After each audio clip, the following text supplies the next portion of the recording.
तारिक जट साहब हमारे साथ मौजूद हैं, ब्यूरो चीफ़ हैं, उनका एनालिसिस जानते हैं। अस्सलाम वालेकुम जट साहब। वालेकुम अस्सलाम। जट साहब, इस्लामाबाद की फ़िज़ाओं में हम इस वक्त खड़े हैं। हम उम्मीद कर रहे थे कि यहाँ पे मुज़ाकरात होंगे, हम उसको कवर करेंगे। हम स्पेशली लाहौर से आए उनको कवर करने। ठीक है, कोई बात नहीं, मामलात देर आयद दुरुस्त आयद वाले हालात भी हो सकते हैं। आपको लगता है कि ईरान टेबल पे आएगा? देखें आप, ये हमारे लिए एक बहुत बड़ी खुशखबरी है पाकिस्तान के लिए, और ख़ास करके हमारे जो फील्ड मार्शल हैं सैयद आसिम मुनीर साहब, इस वक्त जो सुपर पावर से टकराने वाले थे उन्होंने उनको भी कायल कर लिया।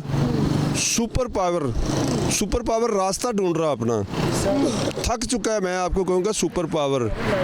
और इस मामले में अगर वो किरदार किसी ने अदा किया है तो वो पाकिस्तान के जो फील्ड मार्शल हैं उन्होंने ऐसा किरदार अदा किया है कोई सोच नहीं सकता था।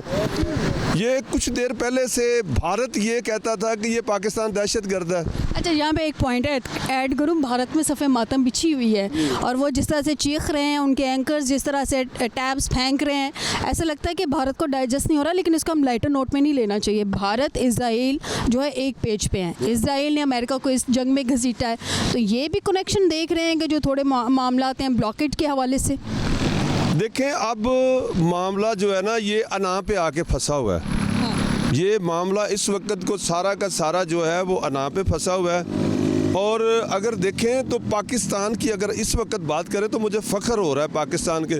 कभी थोड़ा सा कुछ देर पीछे जाएं तो लोग पाकिस्तान में बाहर के लोगों को दहशतगर्द कहते थे, बड़े बुरे नामों से पुकारते थे। लेकिन हमारे जो आर्मी चीफ़ हैं, जो फील्ड मार्शल हैं, उनकी काविशों से आज पूरी दुनिया में अगर कोई अमन का गहवारा है तो वो पाकिस्तान है। आपको पता है जब तालिबान के मुज़ाकरात होते थे किसी से तो दोहा में होते थे, किसी और जगह में। अब ये किसी को भी हर पूरी खित्ते में अगर कोई महफूज जगह है, अमन का गहवारा है तो वो ये इस्लामाबाद है। पाकिस्तान ने इसमें बड़ी सफारती कामयाबी ली है। उसमें जो आप बात कर रहे हैं उसी में मैं ऐड करना चाहूँगी कि ईरान से जब इस ऑप्शन के हवाले से बात की तो उसने कहा कि मैं सबसे ज़्यादा सेफ़ फील करता हूँ, ईरान के हुकाम ने कहा, पाकिस्तान में। दूसरी जानिब प्रेसिडेंट ट्रंप की भी ये स्टेटमेंट थी कि हम सेफ़ फील करते हैं। तो पाकिस्तान जो एक पीस मेकर के तौर पर आया है, बहुत बेहतरीन चीज़ है। लेकिन ये जो हम ब्लॉकेज का इशू देख रहे हैं, अगर आपने मामला तय करने होते हैं तो आप मामला को कोशिश करते हैं कि ऑन स्पॉट एंड टाइम पे आके मामला ना बिगड़े। जाहिर सी बात है, 1-2 दिन के बाद सिटिंग थी। ये जो जहाज़ पे, ईरानी जहाज़ पे हमला कर दिया गया, ये मामला तो ऑन पर्पज़ आपके ख्याल में बिगाड़ेगा या दोनों साइड से जो एक पोस्चरिंग होती है वो की गई, मामला तो उसमें बिगड़ गया, ईरान ट्रिगर हो गया? देखिए फ़ायज़ा, इस वक्त जो ईरान है ना, वो जैसा कि आपने पहले भी कहा है अपने इंट्रो में भी, ईरान जीत चुका है ये जंग। और जंग ये वो किस तरह जीता है उसको, वो ऐसे ही नहीं कि उसने कोई 1-2 फायर किए, कोई छोटा मोटा, उसने शहादतें दी। उन्होंने सारी अपनी जो क़यादत थी, सियासी क़यादत, फौजी क़यादत, उन्होंने शहादतें वसूल की, कुर्बानी दे दी उन्होंने अपनी। और उसके बाद फिर वो अपनी ईमानी ताकत से लड़ते रहे हैं।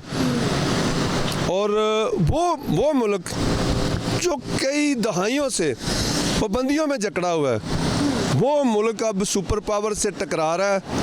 तो उसके बाद अब मेरा ख्याल है जो सदर ट्रंप हैं, उनको अगर मेहमान नवाजी का किरदार अदा कर रहे हैं, सालसी का किरदार अदा कर रहे हैं, तो हमें वो किरदार जो है वो बासानी अदा करने दें। हमारे जो चीफ हैं, जो फील्ड मार्शल हैं, वो बड़ी ज़िम्मेदारी से काम कर रहे हैं।